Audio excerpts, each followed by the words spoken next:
I'm Daryl Owens. Welcome to A World of Difference. Perhaps you remember the classic song, The Greatest Love of All, and its defining lyric. The greatest love of all is easy to achieve. Learning to love yourself, it is the greatest love of all. Yet, for children who learn differently, achieving this outcome isn't always so easy. Classmates and even adults can stigmatize children as being weird, odd, or dumb. This discrimination undercuts their self-esteem. Not surprisingly, kids who learn differently often remain tight-lipped about their learning differences, afraid of being ridiculed, bullied, or seen as stupid. While not every child who learns differently experiences these feelings, many find themselves in a tug-of-war over feeling good about themselves, even if they pretend not to care.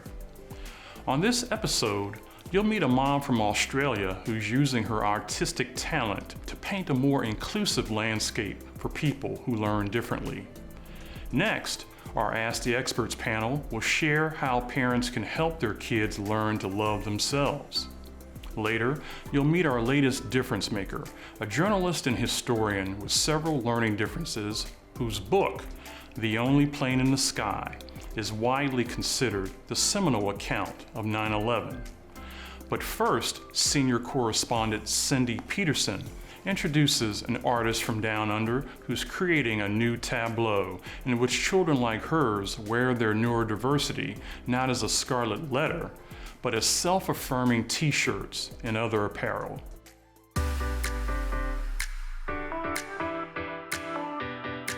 We're crossing the globe and going down under to Queensland, Australia, where award-winning artist Sally Wilbanks is using her talent to create a clothing line for neurodiversity. I decided to put my paintbrushes down at the end of 2019 and start a business. And the business is Indie Renegade, and we are a clothing brand that shines a light on neurodiversity. I wanted it to involve neurodiversity, and I wanted a message to get out to people. And once I had the idea, I started researching, and I couldn't find anyone doing what I wanted to do. Like, no one. There are a couple of brands out there that let people know that the person wearing the item is autistic, but it's more as as an explanation. And we wanted our brand to make people feel proud about themselves. Sally's inspiration comes directly from her own children, Carmen and Ollie, who have been diagnosed with autism and ADHD. My son was diagnosed with autism at age 4. So we knew at 3.5 he started doing occupational therapy because he had a lot of sensory issues. Like, the therapist always said, "Oh, there's something up with your daughter too," but our family was in a shambles. My son was very hard to deal with. He was just a very hard boy to raise, still is. So we focused on him because we were falling apart. And since then, my daughter was diagnosed as ADHD. And then my son was diagnosed as ADHD as well. And then my daughter's been diagnosed as autistic, and my son has anxiety disorder. My daughter's dyspraxic, and she has a speech disorder. So there's a whole lot going on with both of them. Sally knew she wanted to have an online business that both involved her children and helped her become an advocate for neurodiverse individuals. The idea kept resonating in her mind, and soon, Indie Renegade was born. Is going to let them know how proud I am of them, and the fact that I've started a business that is about them, and it's about teaching neurodivergent people to stand tall in their differences. And this is all I want for my children. I want them to know that they're respected not only as human beings, but for their differences. They're going to be useful for us. We need them, and they're not to hide themselves. They're to just be proud of themselves, use their brains as well as they can. And sure, they're different, they stand out, but this is a good thing. And I want them to know it. And the more I started thinking about it, the more I realized that not all, but most neurodivergent people would feel the same. And they need to know that there are people out there that are gunning for them. Our mission is to start conversations. We want our clothing in, every part of the world. We want people asking what neurodiversity is. We want neurodivergent people to be able to ask for the accommodations that they need And to do that, they need to be proud of themselves. They need to not mask, they need to not hide.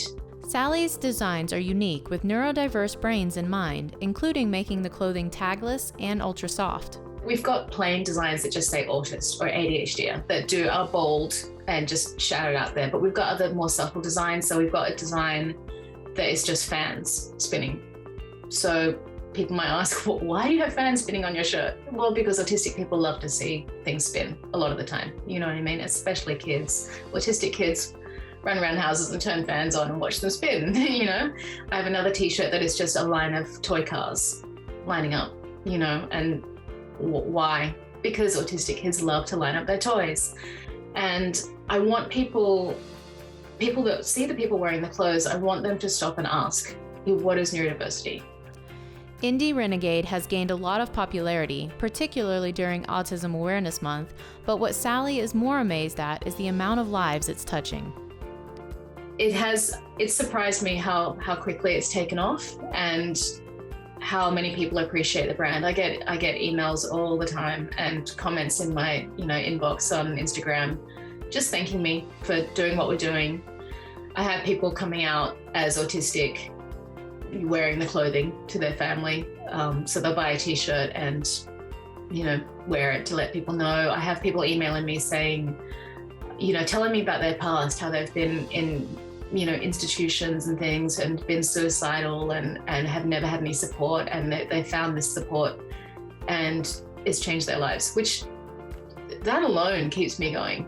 Like to hear that, I don't care if I have 10 sales in a year, to hear that, to think that someone, feels better because of, there are people behind them. It's everything.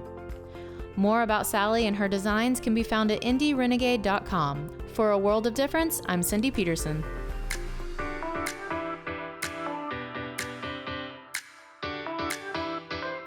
Thanks, Cindy. Wearing your neurodiversity pride on your sleeve is a step in the right direction towards bolstering nurturing self-love. But how can parents recognize when their child's self-worth is running on empty? And what can they do to fill up the emotional tank? For answers to these and other important questions, we turn to the experts.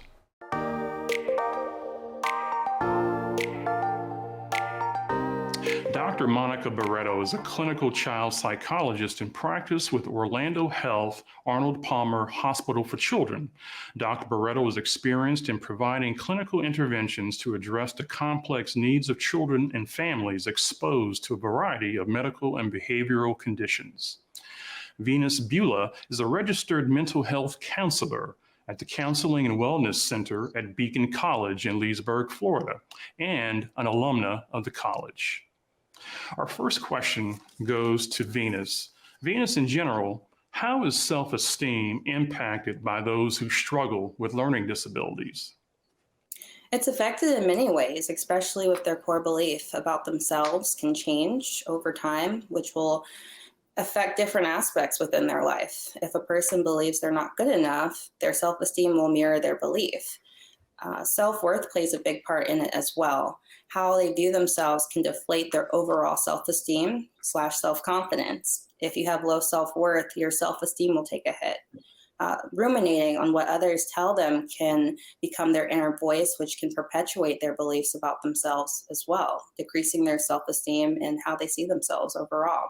If there isn't a strong foundation, it will constantly be questioned within themselves, which will also decrease their overall self-esteem, self-worth, and self-confidence. Thank you, Venus. Monica, children with learning disabilities often develop a negative self-perception about themselves, unlike their neurotypical peers. But does this happen in a vacuum? So what tends to happen when we're thinking of children with learning disabilities, over time they'll start to realize they're having more struggles in responding to things or reading out loud in class. They may start having pull in or pull out services. So they start noticing they are different from their peers. Sometimes we can see some bullying or teasing because of that. So what we can start to see is avoidance of academics. And it starts to just grow and grow and grow. avoidance. We may have some behavioral issues that they may then lead to home, some anxiety, some depression. So we kind of see it as a little bit kind of a snowball effect, where it starts little by little, noticing they're different, then either getting the help can sometimes help, getting them those tools. But a lot of kids can go very long without realizing or being taught or learn that they have a learning disability. So we sometimes even doing psychological testing or educational testing. I've gotten some kids that they're 15, 14, and now we're, letting them know that they're having this difficulty. So they've been struggling for many, many years. So I definitely have seen it as a big snowball effect. The sooner we catch it, the sooner we can intervene psychologically and educationally. We do see big positive impacts in their self-esteem as well as their overall functioning. Thank you, Monica. Venus, do individuals with learning disabilities experience social, emotional, and motivational hardships more severely than their peers who don't have learning differences? So that's a very interesting, great question. I think overall it's something that they perpetuate within themselves, but also when it goes to like the academic part, they are constantly questioning, can I do this? Am I good enough? And that goes back to the first question in regards to self-esteem. So when it comes to things in the classroom, that can definitely have a trickle down effect when it becomes like within their peer environment, but also in the home front. So in a way, yes, but at the same time, it can also perpetuate as that student gets older who is struggling with a learning disability compared to their counterparts. Thank you, Venus. Monica, in what ways does it manifest when a child lapses into negativity, when they start feeling ashamed of their learning differences? How does that play out often? It depends. That's a great question. It does depend on the individual's personality. I've seen it primarily in two ways. Either a child may begin to isolate, kind of take that stressor and kind of just keep it inside. We can see some withdrawal in schools, withdrawal with peers, maybe some difficulties withdrawing from family, kind of leading more towards that anxiety or depression, becoming very tearful or overwhelmed during homework time. Really that kind of shutting down is a big word that parents often use. Sometimes we also see them the opposite, where the behavioral outbursts, whether in class, a lot of kind of children may become overwhelmed. Let's say their learning disability is in math. Math comes along, we start to see behavioral outbursts, trouble in the classroom. The student then gets removed from the classroom.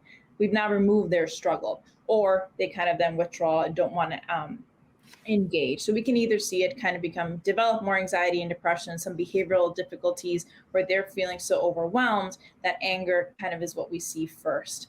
So we can see in many of those different ways, either withdrawn or kind of that behavioral outburst, really having difficulty with those emotions that come with that learning disability or that specific subject that may be a lot harder for them. Monica, children with learning disabilities typically have average to above average intelligence. So why are they so easily stigmatized? That's a good question. And when we think about, there shouldn't be too many differences. But when we do test academic testing or even an individual's IQ to get that level of intelligence, everybody kind of tends to vary. That is an average of several things like their working memory, their processing speed, how quickly are they getting information, how quickly can they respond to those things. Some of those, I've worked with many kids where their strengths are verbal versus others that they can think and respond quickly. So it depends on where their strengths and weaknesses are. When a lot of kids that I've done some testing with learning disabilities, they tend to struggle with that working memory or sometimes that processing speed. So let's imagine we're in the middle of class in English. The teacher calls on a student who has a learning disability in reading, although they may have an average intelligence.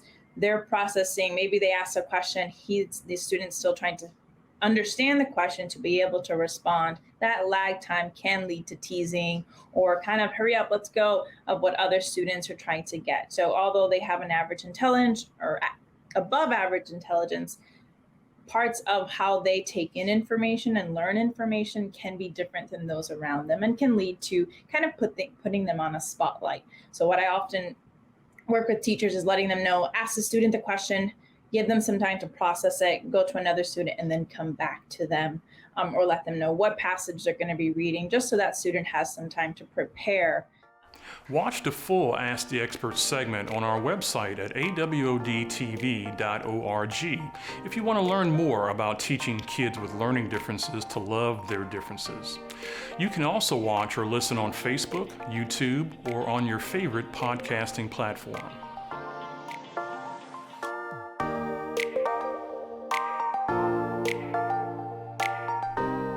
In the late 1960s, Virginia Slims announced to women, "You've come a long way, baby." The same can be said for Garrett Graff. Having been diagnosed with reading, writing, and speech challenges early on, Graff was slated for non-mainstream schooling by school officials. Fast forward, he went on to serve as editor of the Washingtonian and Politico. Most recently, he captured the heartbreak of 9/11 in his masterwork, The Only Plane in the Sky, an oral history of 9/11. A long way indeed. Our correspondent, Brad Kuhn, has the story.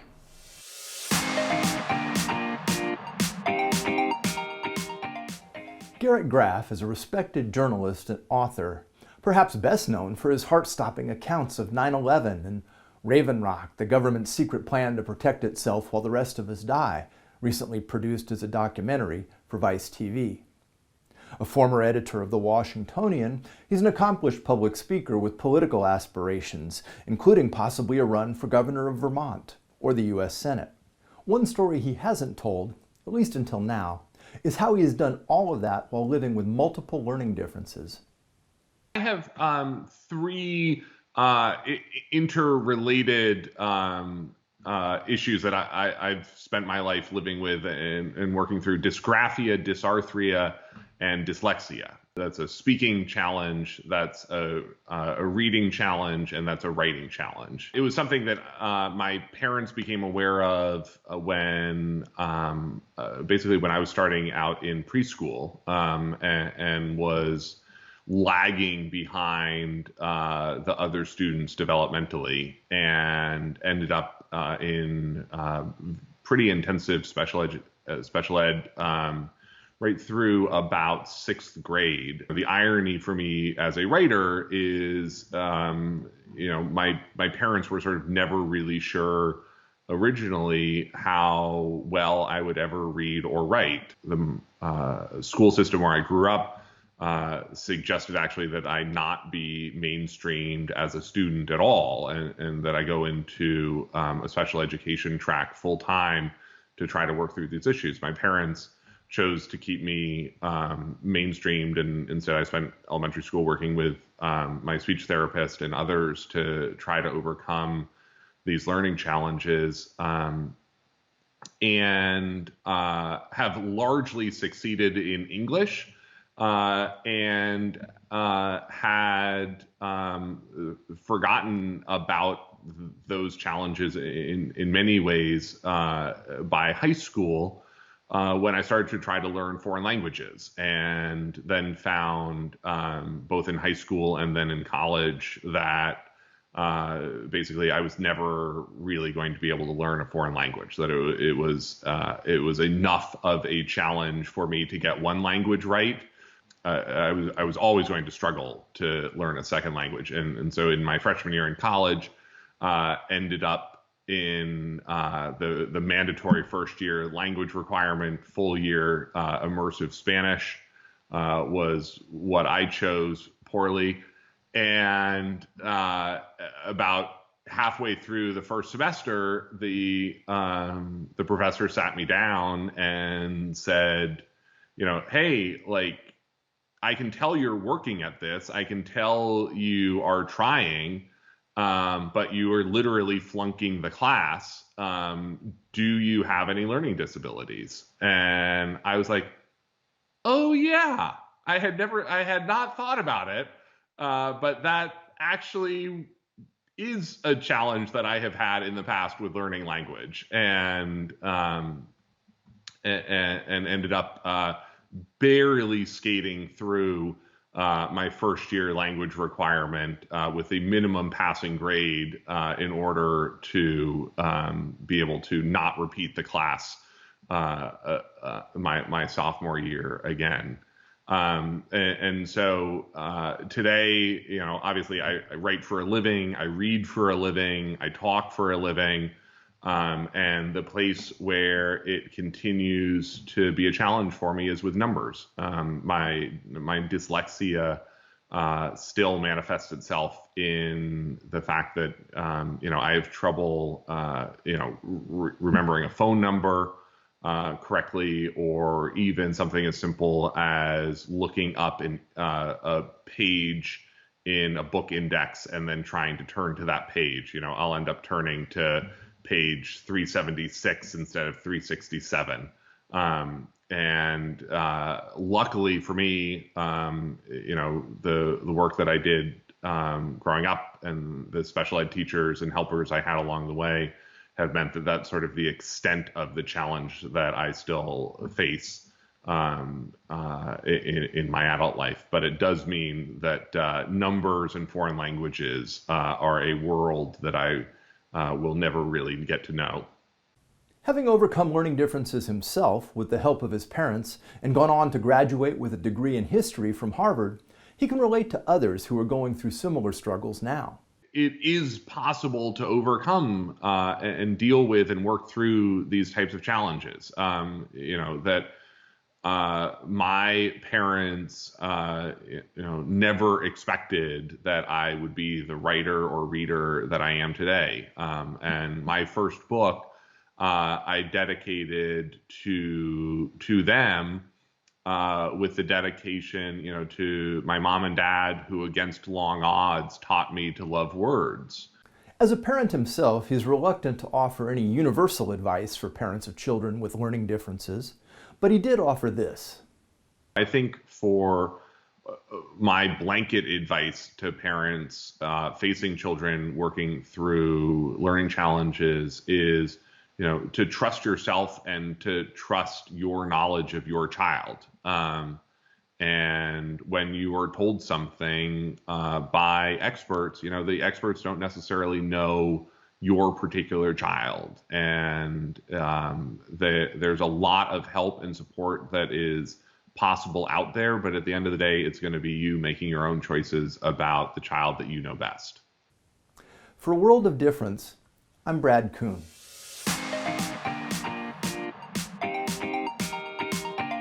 Thanks, Brad.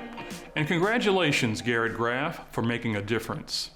Next, we want to update you on another difference maker who's continuing to make strides. You met Jilika Kumar in Season 1. Kumar, whose brother is autistic, is the founder of Mentra, a LinkedIn-like platform that connects neurodiverse job seekers with employers. In October, Kumar and her Mentra team earned the $100,000 grand prize in the Inclusive Pipeline for American Businesses Challenge competition. The competition, launched by the Administration for Community Living, aimed to help businesses find ways to expand their recruiting and retention programs to better include workers with intellectual and developmental disabilities. Welcome back, Jilika, and congratulations. Thank you so much, Daryl. It's an honor to be back a whole year later and talk about the importance of neurodiversity in the workplace. So what does this mean for Mentra? Well, now that we have the Biden administration, the Department of HHS, or the Health and Human Services, as well as the ACL supporting our movement, we are ready to scale. We're about to take Mentra to every state in the United States, and we want the support of neurodivergents across the country to sign up onto our site, create an account, and find meaningful and fulfilling employment with Mentra. Now, one of the biggest problems that VRs in the last year have told us is they are having an issue with finding a scalable platform that can really tap into every neurodivergent and families across the country. That is no longer an issue. Mentra's solution is here to make it easier for every single, whether it's a VR, a government organization, a job coaching center, an employer. We are creating a centralized ecosystem, so that is no longer an issue. What's next?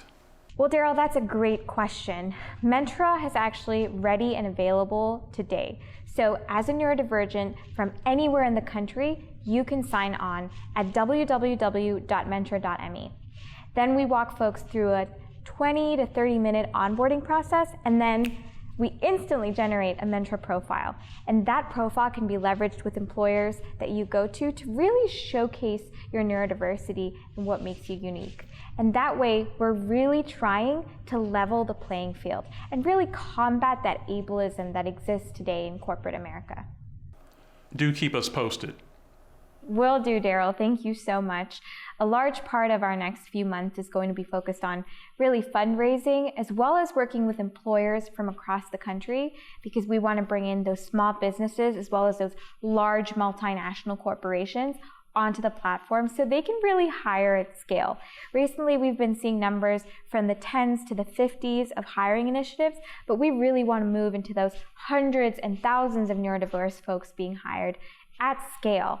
Now, that being said, we are also available for neurodiverse individuals. So if you know someone who is neurodiverse and is looking to sign up on the platform, please recommend them to our service. At the end of the day, we want this to work for everyone, including my own non-speaking autistic brother, who I really hope one day he can find meaningful employment and be really respected and included by employers wherever he wants to work. The Mentor team was founded by Jilika Kumar and Connor Reinhardt while doing research at Georgia Tech. Their team of neurodivergents and neurotypicals are working together to change the future of neurodiverse hiring. So how does the Mentor platform work? You can bring your neurodiversity to work by going onto our website, www.mentor.me. Once you apply and fill in your details, you will be taken to a 20 to 30 minute application. The application asks questions ranging from your strengths and personality, environmental preferences, career background, and personal information. We ask questions ranging from describing the ideal job requirements or position that the individual would be interested in, to what specific situations bring that individual anxiety, as well as what environments or team scenarios can an individual work best in. Then we generate the mentor profile. This is a holistic representation of an individual and all dimensions of their personality. From an employer standpoint, they can access this information by logging on to Mentora and accessing their talent pool, where the percentage match gives them an idea of who would be a best fit based on Mentora's proprietary matching algorithm. And that does it for this edition of A World of Difference. I'm Daryl Owens. I'll see you back here next time. You can watch episodes of A World of Difference on the Beacon College Facebook and YouTube channels and on the show's website, awodtv.org. The website also provides tip sheets and other resources for your parenting journey. And you can listen to the show on the go on Spotify, Breaker, Google Podcasts, Stitcher, and other popular podcasting platforms. Thank you for watching and supporting A World of Difference.